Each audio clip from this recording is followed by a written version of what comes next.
Um, okay, so thank you again for being here. My name is Katie Corwin, and this panel is Between the Court and the Clinic, Barriers to Youth Abortion Access.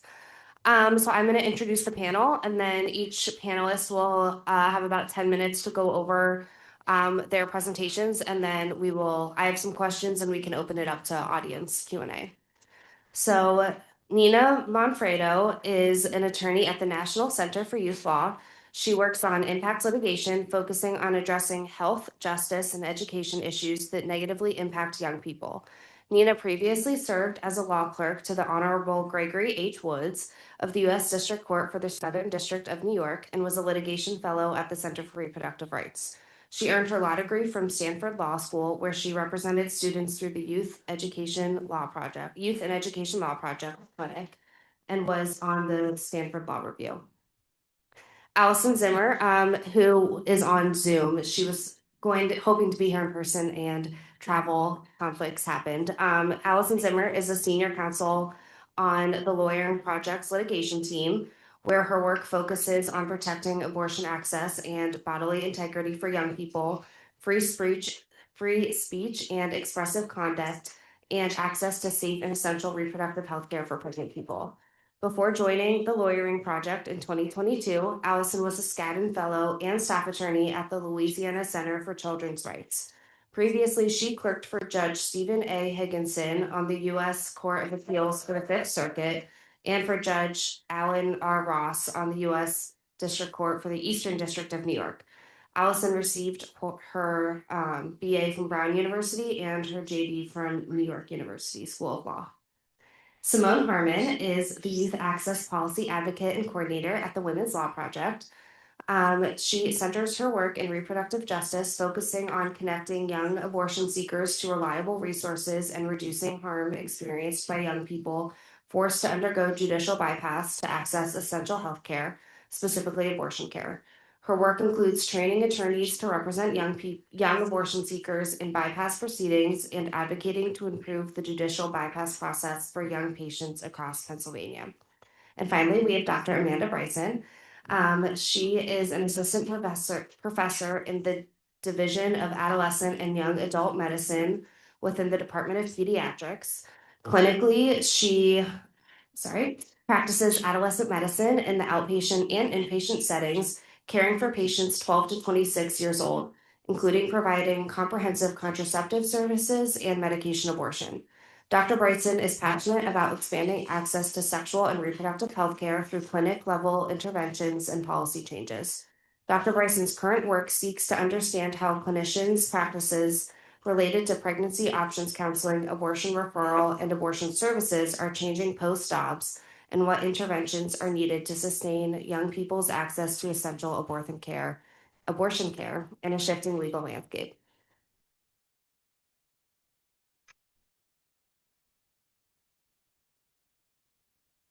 So I'm going to talk about the weaponization of the parental rights movement against youth healthcare access. So we're going to talk more about parents' rights, but there's just so much to say.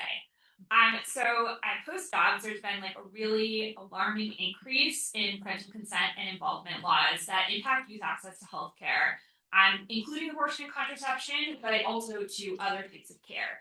And I'm going to zoom out a little bit and kind of provide some broader context in terms of situating this within the conservative parents' rights movement. And this movement takes a really broad, and as the first panel said, absolutist approach to the parental rights that are protected by the 14th Amendment. The movement asserts that parents have a substantive due process right to control like nearly every aspect of their children's lives, including all medical care for their minor children, with the caveats that they believe that the government can ban care that the movement does not like, and that only parents that the government deems to be fit have these rights. So next slide, please. So the National Center for Youth Law, or NICL as we call it, is a legal advocacy organization.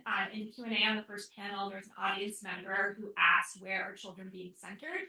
And NICL is where children's rights are being centered. And while we agree that courts aren't considering youth's constitutional rights, that doesn't mean that youth don't have those rights. And so We fight for every young person's right to thrive and to have a full and fair opportunity to achieve the future that they envision for themselves. And we use a range of tools and strategies, including litigation, policy, and legislative advocacy. And we do all of this in partnership and alongside young people. Next slide, please. So before we talk about how conservatives have weaponized parental rights against youth reproductive access, I want to ground us in Nichols' vision for youth rights, parents' rights, and family integrity. And that is that youth are right-bearing individuals who deserve dignity, agency, and voice, and that parents and caregivers have a fundamental rights and that honor their crucial role in youth's lives, and that a true pro-family vision is one that affirms all families and honors both parents and youth's rights. Next slide, please. So in contrast to Nichols' vision, the parental rights movement promotes the idea that parents and only parents have the right to make all healthcare decisions for their children, and that this is allegedly, deeply rooted in history and tradition, but that is not true. Next slide, please. So if we think about the notions of parent and child kind of over time in the U.S., there has been a lot of change. If we go back, way back to the 1700s, under the common law of England and also in the early years of the United States, parental rights were kind of largely thought of as property rights. And, white cis fathers had the right to the labor of their children and also to custody of them, as well as responsibilities to maintain, protect, and educate their children. But at the same time, under the common law, it was also assumed that minors were able to make certain contracts for their own benefit. And there is really limited case law and statutes about parental consent to medical treatment prior to the 20th century. And the case law that does exist, does not reflect any sort of consensus that parental consent was always required for medical care for minors with no exceptions. And in the early 20th century, there were kind of three big progressive era reforms that really changed the role of the state with respect to the lives of parents and children. And those are mandatory school attendance, the abolition of child labor, and compulsory vaccination. And the earliest Supreme Court cases that are recognizing parents' constitutional rights, as well as youth constitutional rights, come from this time and from cases that are grappling with these changes. The notion that a 16-year-old is legally different from a 6-year-old gradually becomes the law in all states. So in the early 20th century, courts in some states start adopting what comes to be known as the mature minor doctrine. In the 50s to the 70s, states begin to pass minor consent laws, which allow minors to independently consent to medical care, either based on status or type of care. And so today we have a world where states have laws that grant youth rights to consent to certain health care, and youth constitutional rights, as well as parents' constitutional rights, are recognized. Next slide, please. So what has the Supreme Court said on parents' rights? While the Supreme Court has made really broad statements about parental rights, the actual holdings in its merits opinions, at least, have been more limited. So the court has never clearly identified the scope of parents' fundamental rights or the proper balance between parents' and children's rights when they conflict. It also has not identified the appropriate standard for judicial review. In its merits opinions, the court has applied strict scrutiny only to what we call hybrid parental rights claims, where parents are combining a First Amendment and a 14th Amendment claim regarding their right to direct their child's religious upbringing. As a prior panel discussed, the court has indicated a possible expansion of this to other types of parent rights claims via Mirabelli, but that case is a shadow docket opinion, and I think we don't know whether or not the ultimate holding is going to fully track that. And there is really limited Supreme Court precedent specific to medical decision making, and it provides mixed messages. So Parham v. JR is a case where children, who are very young children, like 6 or 7, challenged the statute which allowed their parents to voluntarily commit them to a psychiatric institution. And that case supports a broad parental right to make medical decisions and rejects the capacity of youth to make medical decisions. But this ruling also references the independent constitutional rights of minors. And around the same time that Kern was decided, there were cases about minors' access to abortion and contraception that emphasize that you do have capacity and the right to make healthcare decisions under some circumstances. And to the extent those cases address parental rights, they're really only considering the strength of the state's interest in encouraging parental involvement, and states are described as being permitted but not required to take that interest into account. Next slide, please. So now that we have some grounding in the law, I wanted to talk about the parents' rights movement.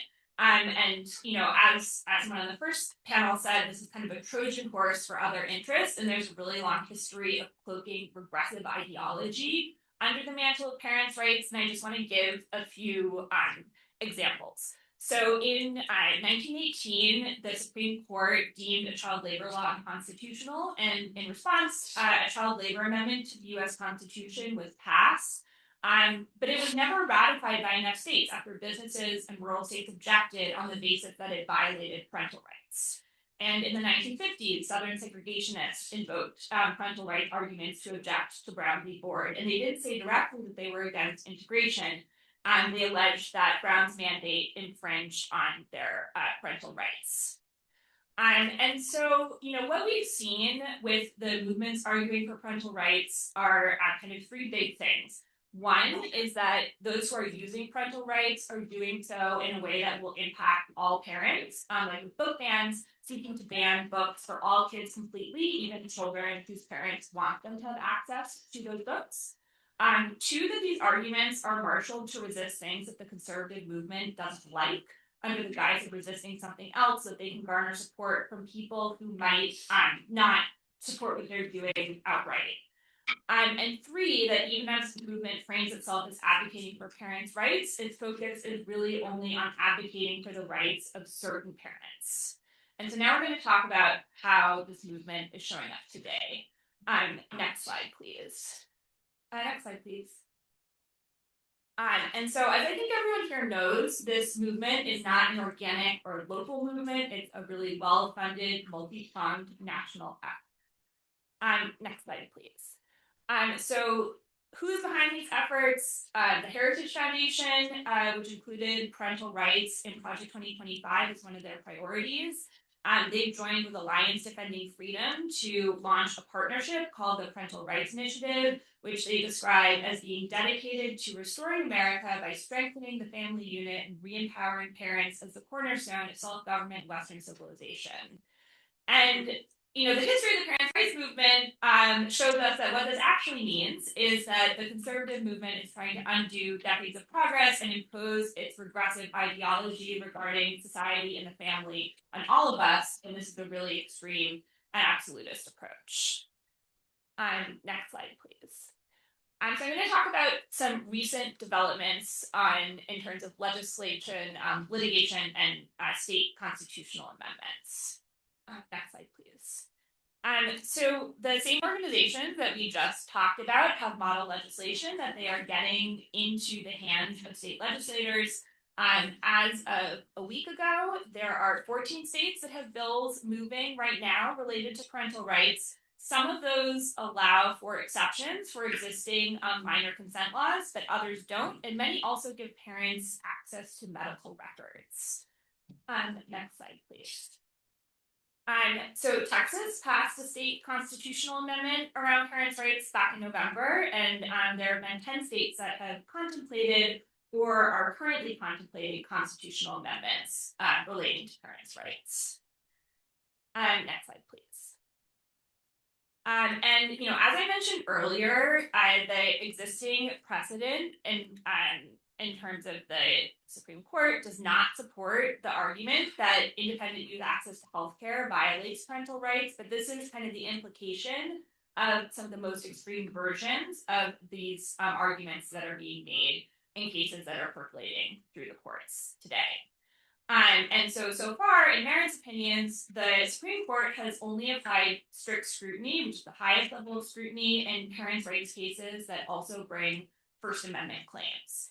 And so an example of that is, the first panel mentioned Madam B. Taylor, which is a case where parents challenged the inclusion of LGBTQ books in the curriculum. And the court held that if an infringement of religious freedom under the First Amendment involves religious upbringing of youth, then the law needs to satisfy strict scrutiny.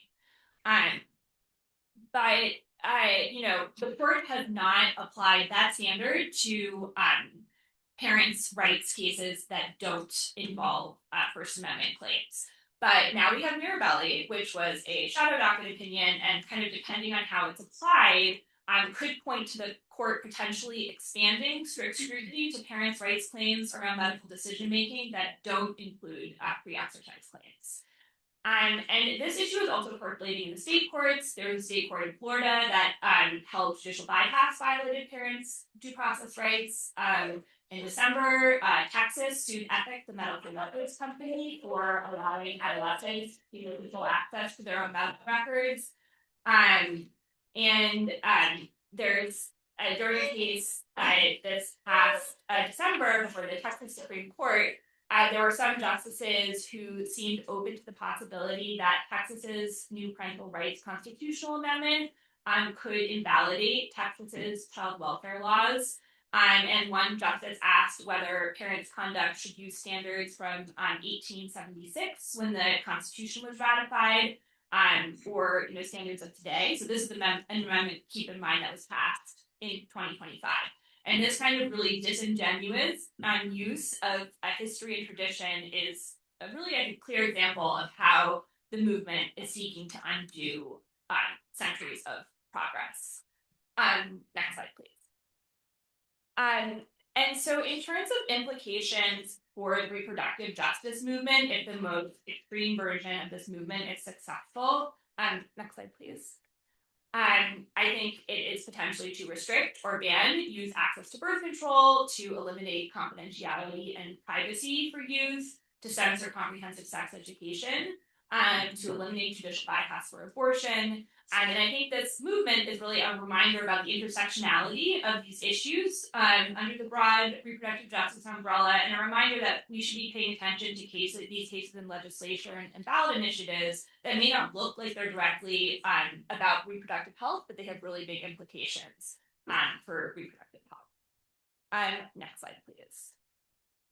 So, this movement has really, in Nichols' opinion, emerged as a significant threat to youth rights across different systems, and particularly threatens certain subpopulations of youth, such as youth of color, low-income youth, rural youth, and youth in the foster system, who already have inequitable access to healthcare. Nicol has worked on creating resources to help advocates respond in this moment, including a compendium on minor consent and confidentiality laws, a messaging toolkit, and legal research. And we are looking for, as well as drafting amicus briefs. And so we're looking for opportunities to defend youth rights as part of a larger litigation strategy. And if you're interested in discussing these issues, any pending or anticipated litigation, or any of these resources, please reach out to us. Thank you. Thank you so much. We're now going to turn to Allison, who is on Zoom. So if we can pull up Allison on the screen, please. Hi, everyone. Can you hear me? Yes. Sorry, yes, we can hear you. Okay, great. But you can't see me yet. I'm happy to wait until there's a video. Yeah, I think they're working on getting you Okay. screen. I'll just say I'm so sorry that I'm not there in person. I'm stuck in Charleston right now, which is not the worst place to be stuck, but I wish I was with you all in Cleveland. I had a deposition that went very long yesterday, and with all of the delays at airports, could not make my flight in time. So I'm so grateful for Katie and Alida and all of the logistical challenges you've managed to get us all here. So so thank you, and I'm excited to still be participating by Zoom.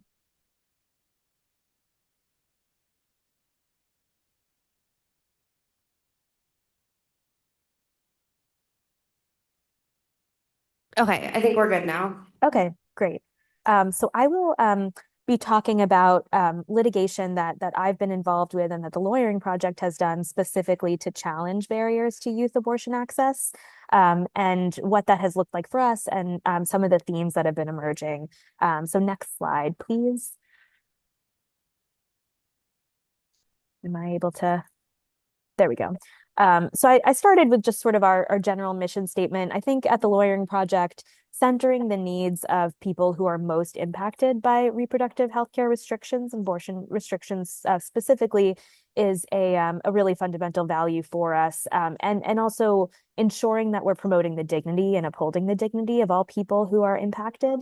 And for us, I think that often means focusing on the needs of young people with the recognition that, unfortunately, historically, and even in the public conversation today, the impact of abortion restrictions on young people, I think, hasn't been as prominent in the popular understanding of the harms of abortion restrictions as they should be. And I think our focus on those who are most impacted, the most vulnerable abortion seekers, and the people who lack resources or lack support and are being targeted in current and continuing legislation to challenge their access to care. That is a dignity harm as well as a more specific access harm, and we view it as one of our core missions to really be centering the needs of young people, both because we care about young people specifically and because we recognize that these types of themes and pushes, if allowed to continue against young people, will only continue to ripple out and impact adult abortion access and access to bodily autonomy and healthcare more broadly. So next slide. So there are two types of restrictions, broadly speaking, that we've challenged in our litigation. One is mandatory parental involvement laws, so laws that specifically require young people to involve a parent in their abortion decision. Some require notification and some require consent. But I think functionally, there's so much research showing that these things are essentially the same. So I think we do hear some defense by states, and I'll talk about some of the states where we've been litigating, where they say we're only requiring notification. It's not impacting a young person's ability to get that care. They just have to tell a parent. But that barrier in and of itself does often lead to a bar on accessing care. Some of those restrictions require one parent's involvement, sometimes both, sometimes it's vague. And I think that in itself creates another impact that can be difficult even for a young person who maybe has a relationship with one parent where they feel like they can comply. They don't necessarily have that with both parents. And I will be talking a little bit about parental involvement because that's also central to our cases. So we're sort of speaking about all of the things that Nina mentioned and that the first panel was speaking about in the context broadly of this movement. We see it play out in our lawsuits as well, and see the way that these laws, especially when they involve or require the involvement of two parents, are sometimes directly undermining the rights of individual parents who may support their child in accessing healthcare, but don't have that relationship with another parent. So I think often that functions as a nullification or a veto of one parent over the mother's support. And that in and of itself, I think it is important as an argument for undermining any suggestion that these laws are promoting parental rights. And to everyone's point about whose parents' rights are being upheld, I think that there's not often a recognition that parents that want to help their child get abortion access have rights too, and those rights are often overlooked. The other type of support or other type of restriction that we've seen, especially in recent years, especially since Dobbs, but not exclusively, is restrictions on the ability for organizations or individuals to help young people access abortion care. And that includes providing funding or logistical or travel support. So since Dobbs, we've seen several states, including Tennessee and Idaho, enact legislation that specifically prevents I think often with the goal of preventing organizations like abortion funds or practical support organizations from providing funding or support to a young person to leave the state if they don't have parental consent. And that usually has to be written parental consent. And in some cases, it has to be notarized. So adding these pretty rigid and difficult requirements on the receipt of necessary support to leave the state, which, as we know, is difficult for everyone, and especially for young people. So next slide, please. So I bring up some of the harms. I think in many cases, the impact of these types of laws and restrictions are actually the unstated or stated goals of the legislature. And I don't mean that in a constitutional sense in terms of these goals being legitimate state interests, because I think they are not in many cases. But the real motivation, I think, behind the passage of these laws. So the first is really just kind of reinforcing the idea that abortion is dangerous and morally wrong. These laws create a requirement that does not apply to any other form of healthcare in many cases. In some states, we're seeing similar restrictions for contraception, but certainly not for carrying a pregnancy to term. So, for example, if a young person is pregnant and wants to carry their pregnancy to term, they do not need parental consent or parental involvement for prenatal care or to consent to a C-section, which is dangerous and carries many more risks than abortion. So it creates this carve out for abortion, and that in and of itself stigmatizes abortion. I think reinforcing the idea that women and certainly young people cannot be trusted to make their own decisions, that these laws are intended to protect them, to ensure that they're receiving contrary information about the harms or the risks of abortion, without, acknowledging that people have the right to make their own decisions, and that when they're choosing abortion, they have just as much ability to reason through that decision as they do if they're choosing any other form of healthcare. Another big thing that we focus on is the role of these kinds of laws in separating the most vulnerable people from their community. And we've seen this both with young people and with adults in some of the work we've done around free speech restrictions on providing information about the right to travel and leave a state where abortion is banned to access abortion care in a state where it's lawful. There is this desire, I think, at the part of the legislature to disconnect people from supportive communities, and particularly for young people that may not have the ability to involve a parent. It should be something that we all care about, connecting them to other adults that can provide support and information and be there for them. But because these laws criminalize community support in so many cases, that is something that becomes really difficult for young people to access.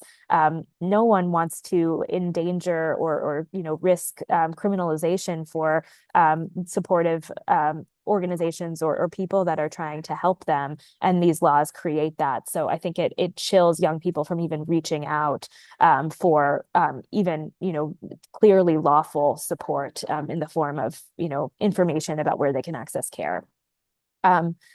I think in many cases we see that these kinds of laws, particularly both sets of laws, I think, result in people being unable to access abortion care. So if you cannot comply with a parental consent law or a parental notification law, and if you, for very good reasons, do not want to go through the judicial bypass process, you may be forced to carry your pregnancy to term. So that is, I'm sure, a stated goal of many of the legislators that are voting for these kinds of restrictions. But in states where we have the right to abortion and under state constitutional law, that's an improper motivation. I think, as I mentioned, the discrimination against abortion, signaling out abortion from other forms of healthcare, and also recognizing that these types of laws impact people differently depending on race, depending on economic, people's resources, and the most vulnerable young people, particularly young people of color and young people with limited access to the funds they need to travel and to avoid these laws, are most directly impacted, particularly if they are not able to get funding support from abortion funds and practical support organizations. So next slide, please. I wanted to just do some quick sort of case studies of 3 cases that I've been involved with that I think represent somewhat different legal landscapes. The states are very different. Some are state court, some are federal court. So beginning with Cohen versus Polis, which is a case we filed in Colorado. Colorado is a state with extremely strong protections for abortion. They just recently passed an amendment to enshrine the right to abortion in the Constitution. But even before that, there was a statute that affirmed that abortion is a fundamental right, that reproductive health care is a fundamental right, and abortion access is strong in Colorado. But despite all of that, Colorado still has a law that requires notification to at least one parent before providers can provide an abortion to someone under 18. Unless they're emancipated, or there are a few other restrictions. For example, if the parent or the person who would be able to receive notice is abusive or caused the pregnancy. So we filed 3 claims. One is a violation of the fundamental right to abortion itself. The fundamental right to abortion in the Colorado Constitution says nothing about the age.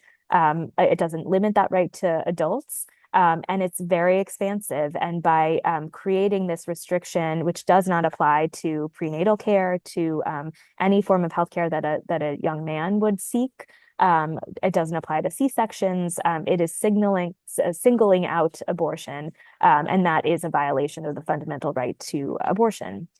We also filed equal protection and equal rights amendment claims on sex discrimination theories, which was a little bit new for us, but we wanted to try out this approach because we think it just, as I was talking about, these types of laws are also promoting stereotypical and harmful beliefs about young people and young women specifically, and the idea that young women, while recognizing that these laws do not only impact people who identify as female, they do have this goal, I think, of promoting a belief that there is only one role for a young woman, that parenthood is natural and not seeking parenthood is not. So we don't have a whole lot of information in this case yet. Everything has been, a motion to dismiss was filed by the state and it's been fully briefed. And we're awaiting a decision. Hopefully we will have an argument date soon. I think Colorado, perhaps unexpected or perhaps not surprisingly, has been defending the law vigorously.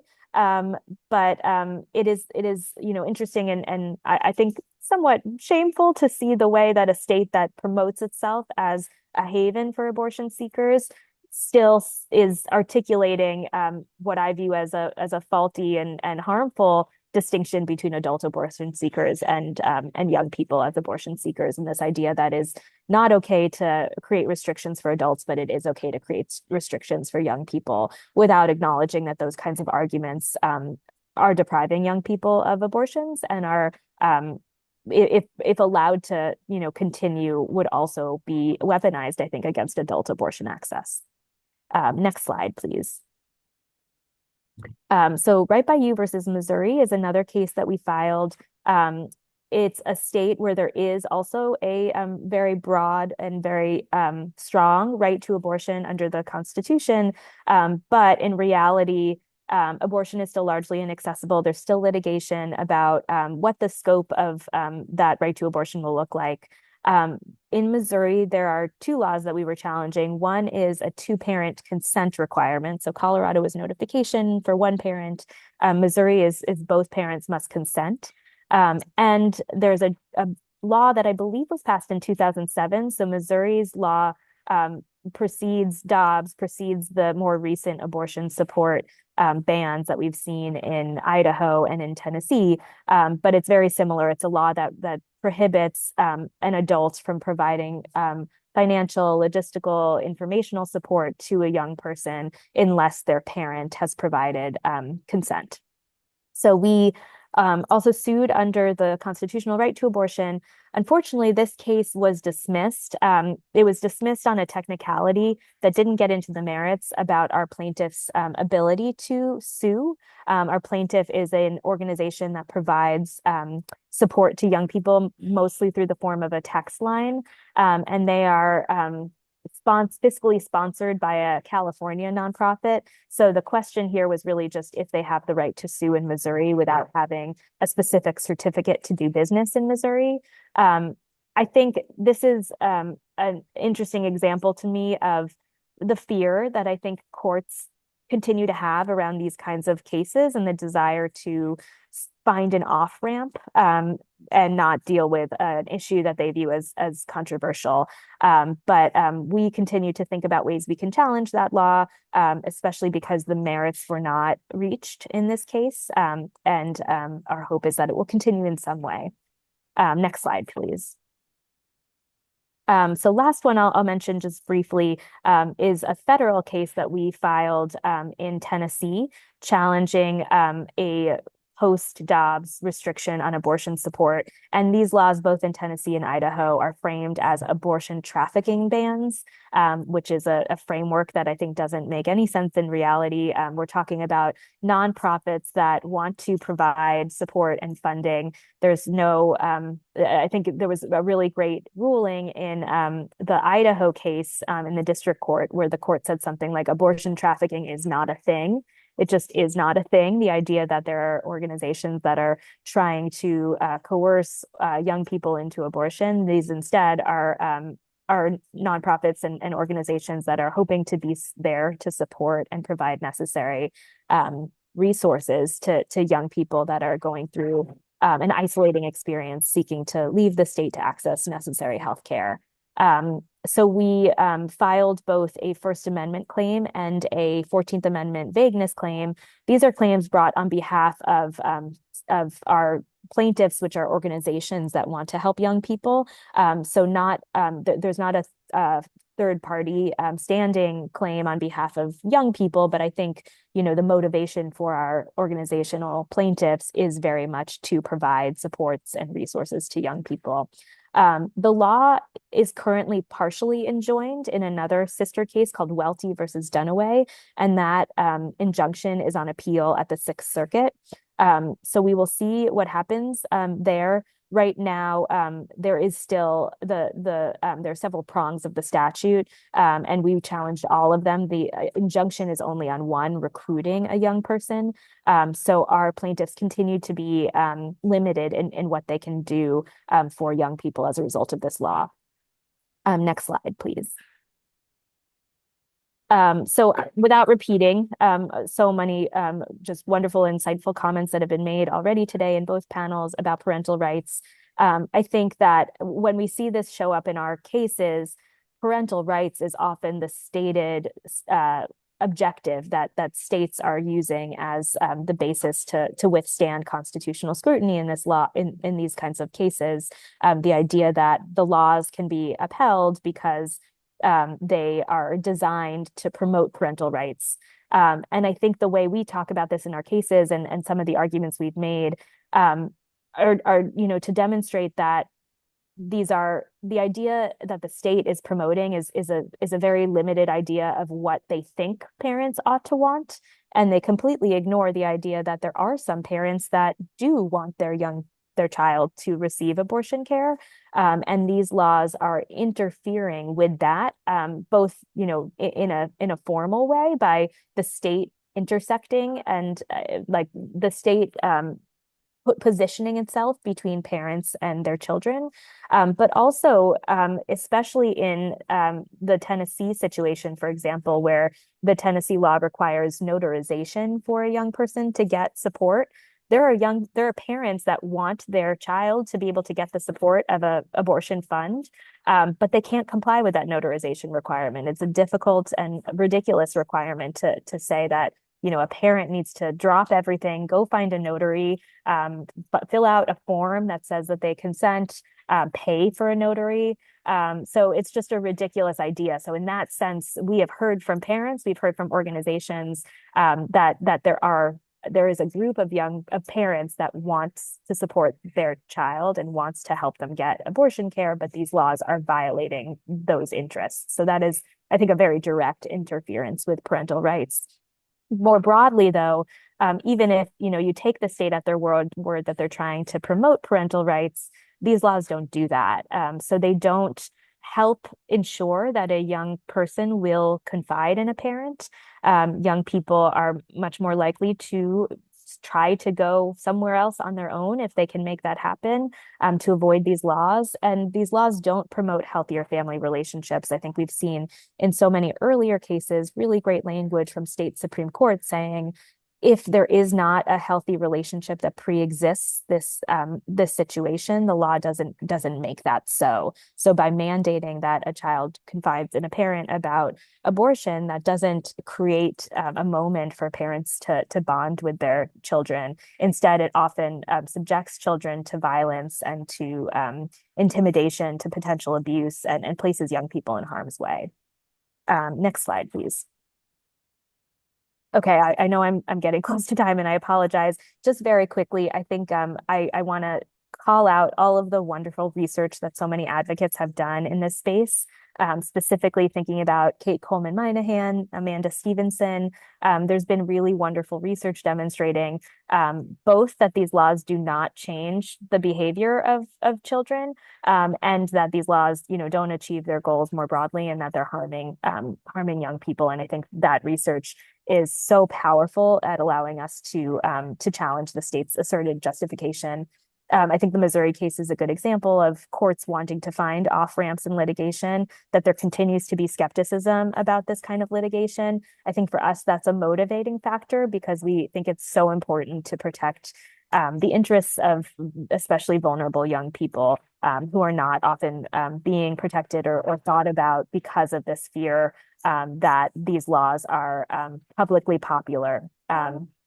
I think, as we've talked about today, there's such a strong need, and I think this conference is a real testament to the fact that we need to be coordinating across movements. I'm thinking about gender affirming care access and also the family policing system. I think we are so sensitive about not wanting to denigrate the idea of parental rights and family rights while we demonstrate what parental rights are not and how these laws don't promote them. And as I said at the beginning, I think wanting to challenge these laws, both because they're harmful for young people, and that should be enough, but also because they reinforce all of these negative tropes that can be used to restrict access in much broader ways as well. So I believe that's it for me. I think that was my last slide, but I'm happy to answer any questions about our cases. So thank you again for the opportunity to be here. Thank you so much, Allison. We're now going to turn it over to Simone. And please make sure you speak like it. Oh, can you hear me now? Can you hear me? Okay, great.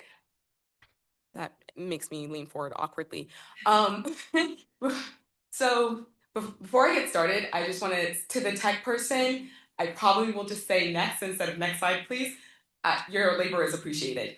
Okay, so like Katie said in the beginning, I am the Youth Access Policy Advocate and Coordinator for the Women's Law Project, and I directly work with young abortion seekers, clinics, and court staff to facilitate the judicial bypass process, among other things. It may go without saying, but to make it abundant and clear, nothing I say today is intended to be legal advice, especially since I'm not an attorney. And next. So Women's Law Project is a state-based legal organization founded in 1974, and since 2018, we have directly represented judicial bypass petitioners in Allegheny, which is the Pittsburgh region of Pennsylvania. And we offer legal information, technical support, and warm referrals to young abortion seekers in other Pennsylvania counties. Next. So what I'll be talking about today is mostly about how judicial bypass operates on the ground and the experience of clinics and their patients trying to navigate an inaccessible legal system. And then the role of legal advocates to make that system, to reform that system so it's more accessible. Next. So while abortion is legal in Pennsylvania, there are so many restrictions that for young people, the pathway to care looks much like a minefield, where accessing care is relatively straightforward in some areas and then nearly impossible in other counties. Due to trap laws and other restrictions, Pennsylvania only has 17 freestanding abortion clinics located in 13 of our 67 counties. So you can see that most of our clinics are concentrated in the southeast portion, and then we have 2 in the western portion. In addition to navigating the physical landscape, young people are forced to endure parental consent law and an underdeveloped judicial bypass system. Next. So I won't go into too much detail because Alison did just such an amazing job of discussing parental consent, but in Pennsylvania, young people who cannot or do not want to obtain parental consent for their abortion care must petition a state court judge to prove that they are mature enough to consent to their own abortion care. And I say mature enough because that's the legal standard that they have to meet, is maturity, which is undefined and very vague. Next.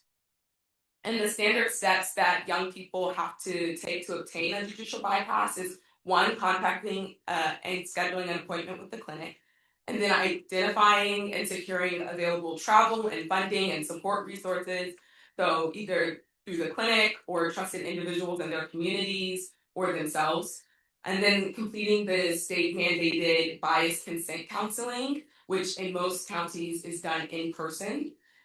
Completing and submitting the petition forms, which in some counties is self-guided, and in other counties there are attorneys to assist, and then there are some clinics and counties that help them fill out the petition forms. And then contacting the county courthouse to schedule a hearing. This is also self-guided in some counties. Connecting with a court-appointed attorney if they don't already have one, completing the judicial bypass hearing, which in many counties this is in person, receiving the signed order from the judge, and then bringing that order to the clinic on the day of their appointment. Next. To further contextualize what young people are up against, Pennsylvania's parental consent law went into effect in 1994. In 1996, a study examining the preparedness of our county courts determined that only 12% of PA courts were equipped to handle bypass inquiries and cases. And then in 2021, WLP attorneys unofficially replicated that study, contacting county courthouses, and determined that our courts there were even fewer courts that were prepared to assist young people through the judicial bypass process. Next. In addition to a clinic shortage and inaccessible county court systems, many young people we assist face a common set of challenges and circumstances. The majority of our clients are 16 or 17 years old, some within a few weeks of their 18th birthday. Some are over 50 miles away from the nearest clinic and need transportation assistance. They usually have school between the hours of 8 and 4, the same hours as most clinics and courthouses. They almost always need financial assistance. They may have sports and clubs they have to attend to, older and younger relatives who depend on them for caretaking, and a job they need for their family's household income. And some are already parents themselves who are responsible for the healthcare decisions of their children.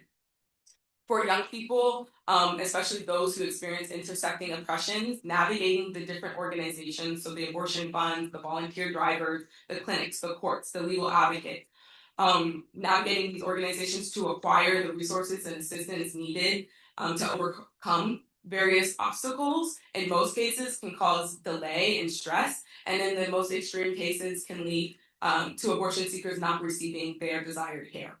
Next. We've recently met with clinic staff and called the county courthouses, inquiring about judicial bypass systems in each county in which there is a freestanding abortion clinic. And what we found is that the experience of young abortion seekers in clinics varies drastically county by county. Next. So the main takeaways from our meetings with the freestanding abortion clinics was that 1, there is a lack of accessible information. So young people come to clinics, either into the brick and mortar facility or via phone call, unaware of parental consent and the judicial bypass requirements. And in these clinics and call centers, some feel unprepared to explain judicial bypass in a way that doesn't incite fear and intimidation and deter patients from receiving care in their county. And while other clinics feel that they can't explain the basics of judicial bypass, They can't offer specifics on who patients should contact at the court to initiate bypass and provide a warm referral to legal representation. The second trend that we see is young people in clinics experiencing bypass as burdensome and confusing and having too many requirements. In many counties, judicial bypass seekers have to make 3 to 4 separate trips to the clinic and the courthouse to obtain a judicial bypass. And that's because the processes that are not there are practices that are not legally required, like receiving the bias counseling in person and filing the petition forms at the physically at the court and completing the hearing in person. And as written, the parental consent statute and the rules that govern judicial bypass are very vague. So clinics and court staff create practices to ensure that they're in compliance with the law, but sometimes unintentionally create more barriers for young people. And then the third thing that we see is that is the access to resources. So while young people who seek judicial bypass are the ones most in need of resources, including warrant handoffs and referrals to legal advocates and representation, a point of contact at the court who can guide them through the judicial bypass process, and transportation resources. In many counties, there is not a system to facilitate the connection to these stakeholders, and that's if those resources even do exist.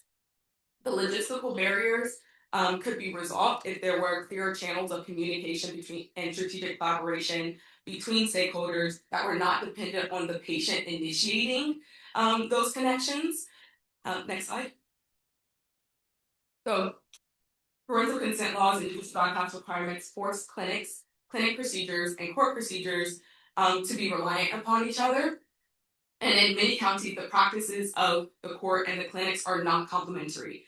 So leaving gaps in the judicial bypass process that are harmful to young people. An example of this is how a patient can't obtain a bypass if they haven't completed their bias consent counseling at the clinic, and they can't move on to their abortion appointment if they haven't completed their bypass. So I created this diagram to show how information flows between key stakeholders in many counties in Pennsylvania.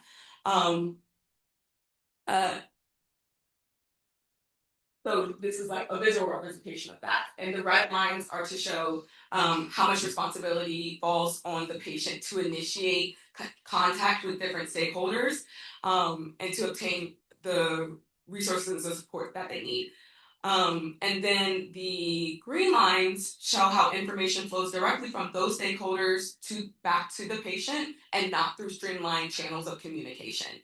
And finally, the blue lines are to show the amount of collaboration between stakeholders that don't have the patient at the center of that communication.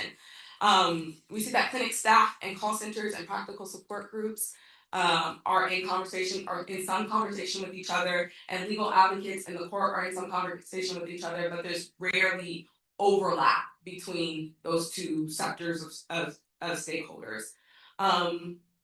Next slide. So in Allegheny County, again, where we directly represent bypass petitioners, WLP, the clinics, volunteer driving group, and appropriate court staff, we all work together collaboratively to create secure and confidential channels for information regarding the legal requirements and logistical concerns to flow freely, efficiently, and with little burden to the patient. I want to also note that there are counties with well-functioning bypass systems in Pennsylvania, but I just want to focus on the advocacy we've done, the system reform we've done in Allegheny for a minute. Next. Okay, so prior to 2018, the bypass process was not only onerous and anxiety-inducing and stressful for patients, but for clinics who clinic staff voluntarily assumed the responsibility of scheduling bypass hearings with the court, serving as the middleman between the courts, the patient, and the attorney, and helping patients fill out court forms for their hearing, which means they were operating well outside their realm of like their duties and responsibilities, but simply because they wanted petitioners to receive guidance. They didn't want the petitioners to do this work alone. So while we were thankful for the clinics taking on that responsibility, it helped when WLP was designated as the counsel for judicial bypass petitioners in Allegheny, because we were able to open up a channel of logistical collaboration for the clinic to the court, and positioned ourselves as advocates for improved procedures like the implementation of remote bypass in 2020. As we developed our system, WLP met with clinic staff regularly to identify and resolve issues. We led parental consent and judicial bypass trainings for and with clinic staff. We developed our own attorney training program to increase our internal capacity and adjusted our internal practices to better provide client-centered representation. For example, the creation of the Youth Access Program Coordinator role, my role, was created to streamline communications, ensuring that all stakeholders that have the necessary information to facilitate bypass without delay, stress, and harm to the client. So part of my role includes assessing clients' logistical needs, facilitating pre and post hearing logistics, and most importantly, making myself a safe, supported a non-judgmental space for clients, for them to ask questions, express their concerns, and for me to work with the people who can provide the resources to help, so the attorneys, the clinics, the practical support groups. Next. It is due to our collaborative system that we've been able to establish remote bypass procedures as the primary structure for these hearings in Allegheny. We've demonstrated how remote bypasses better protect the patient's confidentiality, reduces travel from 3 to 4 separate trips to 1 to 2, decreases the potential for transportation issues, reduces the financial and logistical barriers, reduces stress for the patients and the clinics, and better protects our young clients from the stress and intimidation of an in-person hearing. And because of this, we've been able to use the success to advocate for remote bypass procedures to be adopted in other counties. Next. All of these changes have allowed us to build uniform systems and complementary practices across separate organizations. We have specific points of contact with regular updates on the status of a bypass and the needs of a client, and a really respectful relationship with all key stakeholders where we can provide ongoing feedback so that we can adjust our practices to the needs of our clients. Here, again, is a depiction of the streamlined channels of communication, decreasing the likelihood of redundant, unnecessary requirements, logistical burdens that result in delays and increased cost and stress for both patients and clinics. I want to note that there are a lot more blue lines to indicate the coordination between stakeholders and fewer red lines that show that once a patient contacts the clinic, the responsibility then falls to the clinic staff and WLP as legal advocates to initiate and facilitate bypass and serve the needs of our clients. Next slide. Over the years, we've been able to improve our client-centered representation of young people, disrupt the power imbalance between legal staff and clients or patients, and assist patients in expressing their autonomy, provide more timely representation and prevents delays, and increase our internal capacity to engage in advocacy beyond Allegheny, because our system functions so efficiently that it takes less effort to facilitate a bypass than it had previously. Thanks. So parental involvement laws and the systems that they foster are not designed to ensure that young people can fully exercise their reproductive autonomy in a way that centers their health and their desires. So the type of system reform work that I described today is necessary, but we are still confined within a system that causes harm. And we wouldn't have to weave together intricate systems of collaboration and cooperation between organizations just so young people, young patients can receive essential health care if these laws didn't exist. So our ultimate goal is for parental involvement laws not to exist so that young people can express their full reproductive autonomy. Thank you so much. And now we will turn it over to Dr. Bryson. All right, thank you so much for the opportunity to speak with you all today. And I'm going to transition a little bit and build on what my co-panelists has spoken about and share experiences of clinicians who provide care to adolescents post-OBS. And instead of focusing on my own experiences as a clinician in California, I would like to share findings from my research to give a more complete picture of how clinicians are navigating practices post-OBS. Understanding clinicians' practices is key when considering abortion access, as these practices can either act as facilitators of abortion access or provide additional roadblocks and barriers. And notably, following the Dobbs decision, the clinician's role became both more increasingly critical and increasingly threatened as clinicians and their adolescent patients navigated changing laws and new uncertainty. And as such, my research team and I sought to explore how these clinicians were navigating caring for adolescents post-Dobbs, as well as identify opportunities to improve this care in a shifting legal landscape. Next slide, please. Just really briefly, the Adolescent Abortion Post-Op Study is a mixed method study designed using an advisory board of experts in adolescent abortion access, including physicians, lawyers like Maggie, who's here today, advocates and researchers. And we recruited a national sample of clinicians who care for adolescents who are or could become pregnant. And 188 clinicians completed a survey in the fall of 2024. And then a subset of those participants, 18 clinicians, completed in-depth interviews in the spring of 2025. And our study had 3 aims that are relevant to our conversation today that I'll walk through in the subsequent slide. Next slide, please. Adolescents who learn they are pregnant often have various questions and need specific information about how to access care. And these questions might include, what are my options? Where do I go for care? What are the logistics? How much will it cost? What are the laws? Do I have to tell my parents? And clinicians are well positioned to provide these answers to these questions.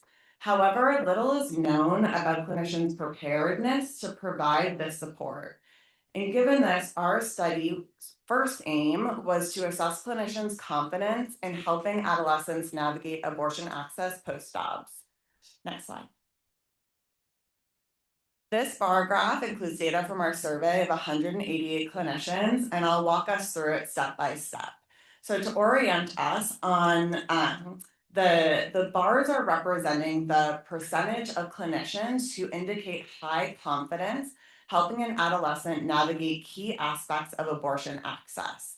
And then to draw your attention to the colors, the gray bars look at the total sample, the teal bars look at participants practicing in states with post-Dobbs restrictions, about 25% of our sample. And the purple bars represent clinicians who practice in states without post-Dobbs restrictions, about 75% of our sample. And then drawing our attention back to the gray bars or the total sample, you can see that less than half of clinicians report high confidence in their ability to help adolescents determine abortion access in another state, determine the ability of telehealth abortion, determine the need for parental involvement in another state, or obtain a judicial bypass if that is needed. Next slide, please. And this graph is a continuation of the previous graph that looks at 5 additional aspects of abortion access. And again, we see that less than half of clinicians report high confidence in their ability to estimate the cost of an abortion, determine the number of appointments a patient might need to go through to obtain an abortion, and determine which documents are needed. And again, this is regardless of state level abortion restrictions or bans. And then additionally, in this graph, we can see that clinicians in states with post-obs restrictions are less confident in their ability to locate an abortion provider or determine which documents are needed as compared to clinicians practicing in states without those restrictions. And you can imagine how this lack of confidence among clinicians can function as an additional barrier to care when adolescents seek support from clinicians who are not equipped to support them in navigating abortion access. Next slide, please. Our study's second aim was to examine whether clinicians are providing comprehensive pregnancy options counseling to adolescents post-obs, which includes talking about continuing the pregnancy and parenting, continuing the pregnancy and making a plan for adoption or kinship care, and abortion. Next slide, please. And using data from our online survey of 188 clinicians, we found that clinicians in states with post-obs restrictions are 12.5 times more likely to stop providing comprehensive pregnancy options counseling following the Dobbs decision than clinicians practicing in states without these restrictions. And this represents a significant deviation in standard of care practices, likely indicating a chilling effect of the changing state level abortion laws on counseling practices that further constrain what adolescents are able to imagine for themselves as options for their pregnancies. Next slide, please. And given the substantial deviations in counseling practices that we identified in our survey, we sought to explore the factors influencing counseling practices post-Dobbs using qualitative in-depth interviews with 18 clinicians.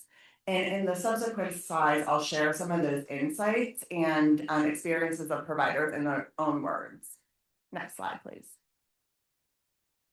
Clinicians discuss fear of professional consequences, the emotional burden of caring for pregnant adolescents post-Dobbs, and the importance of adhering to professional ethics and experiences of moral injury and distress when they were not able to do so.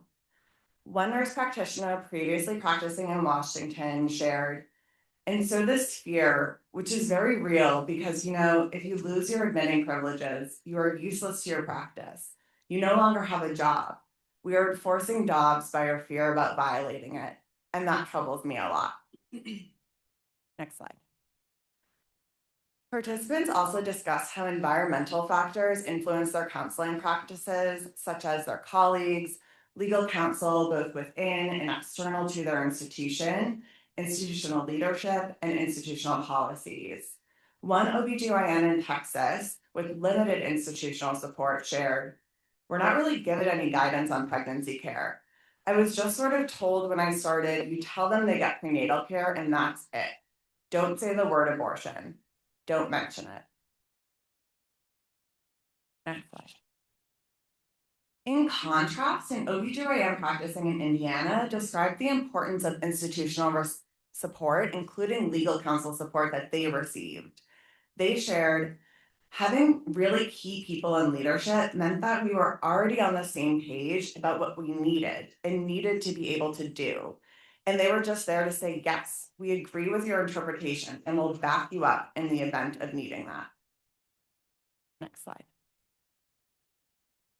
And finally, participants discuss collective efficacy, which is a shared belief that a group's ability to achieve a goal. And participants detailed various ways to develop collective efficacy, including professional networks, group chats with colleagues, and formal working groups. A pediatrician practicing in North Carolina who participated in a post-Dobbs cross-institution working group shared, "Just making sure that everyone is interpreting the same things the same, so that if anyone gets in trouble, like this is how our institutions are all interpreting things. So I think that has made everyone feel like, we're protecting each other." Next slide.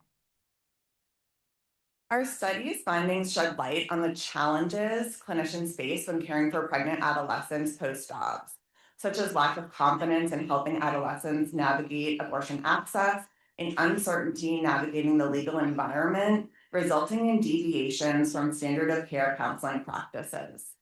These findings raise concerns about the chilling effects that abortion restrictions and bans can have on clinical practice which compound existing barriers adolescents face when accessing abortion. These barriers likely contribute to the fracturing of the patient-provider relationship, delays in accessing abortion care, worse health outcomes, and forced parenthood for adolescents. As one of our participants from Florida put it, we're failing our adolescents. Next slide. Importantly, we found that collective efficacy may mitigate fear and moral distress, sustaining clinicians' standard of care practices, and support adolescents' access to abortion in a shifting legal landscape, bolstering collective efficacy through institutional working groups, formal interventions, and professional networks could be a novel solution to improve clinicians' ability to support their adolescent patients' access to abortion care in a shifting legal environment. Next slide.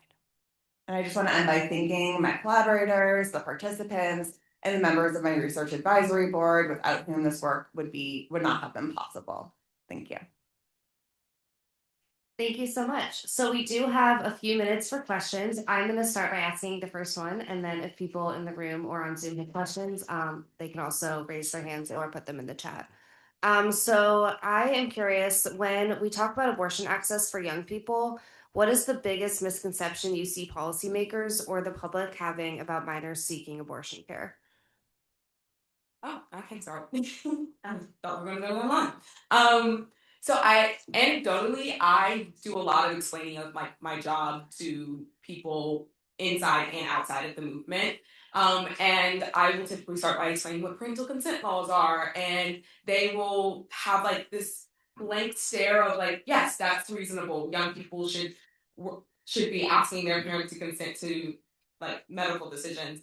And then I explained that the alternative to that is judicial bypass, where a judge can decide that you're not mature enough to make your own abortion decision, but somehow mature enough to continue a pregnancy to term and be forced to give birth. And that's when the shocking realization like settles in, and they're like, that makes no parental consent laws make no sense. So I think that's one. And then I just want to reiterate what Allison was saying, that parental involvement laws in no way preserve parental relationships. They actually threaten familial relationships. And it's important that people understand that young people overwhelmingly involve a trusted adult in their abortion decisions. They know how to make informed decisions and seek support when they need to. And so these laws are like useless. They're pointless, and just harmful. Okay, and then going off of that, what narratives do you all think move people on this issue? So I could start. So the National Center for Youth Law has a toolkit addressing this that we are sharing with trusted partners, which incorporates research and message testing across red, blue, and purple states. And I know that folks have mentioned that these laws and kind of like parents' rights movement and like those arguments are persuasive to a lot of people. But we have found that it's possible to communicate the harms of these types of laws. And so we found that this kind of a simple persuasion arc is effective in many contexts. And so we think of it as 4 steps. So the first step would be to talk about ideally like what it means to be a parent. And so kind of starting with shared values, and this probably means like recognizing and validating the important role that parents play. And talking about how parents want to help and ensure the best for their children. And then the second step would be to kind of identify real-world consequences with specific and believable examples of harm to youth.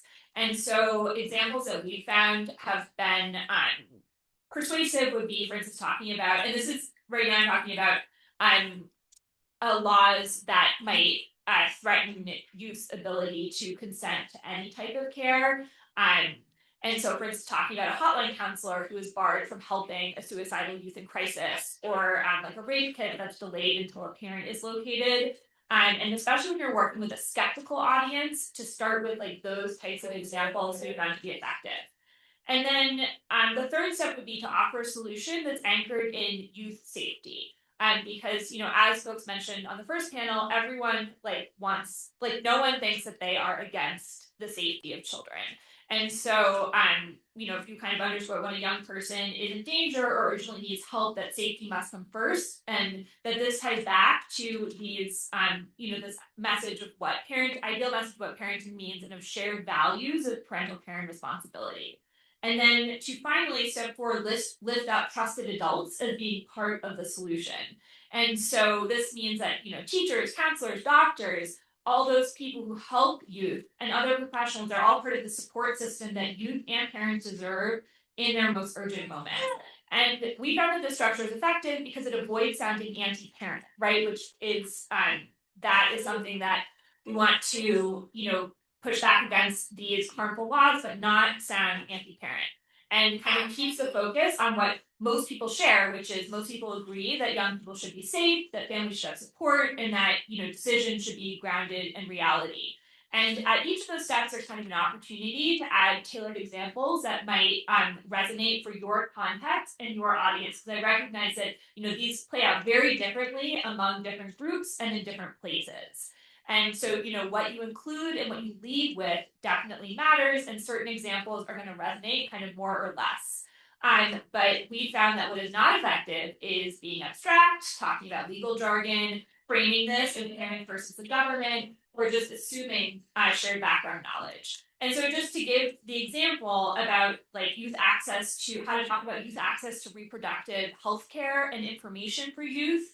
A message might be, parents rightfully want to be involved in their teens' lives, especially when it comes to serious decisions, like the decision to have an abortion. And ideally, every teenager would talk with their parents about this issue. But in the real world, that doesn't always happen. If my kid couldn't come to me for whatever reason, more than anything, what I would want is for them to be safe and to get the counseling and medical care that they need, and that their safety is the most important thing. And so if anyone's doing work around this and is interested in the messaging toolkit, please reach out to me. Okay, we have one quick question from one of our Zoom attendees. They asked, has the idea of virtual judicial bypass taken hold in other states? What would it take to spread that idea elsewhere? Yes, we're not the only state that does remote bypasses. As for what would it take, I think that we were the only county in Pennsylvania doing remote bypasses for a while.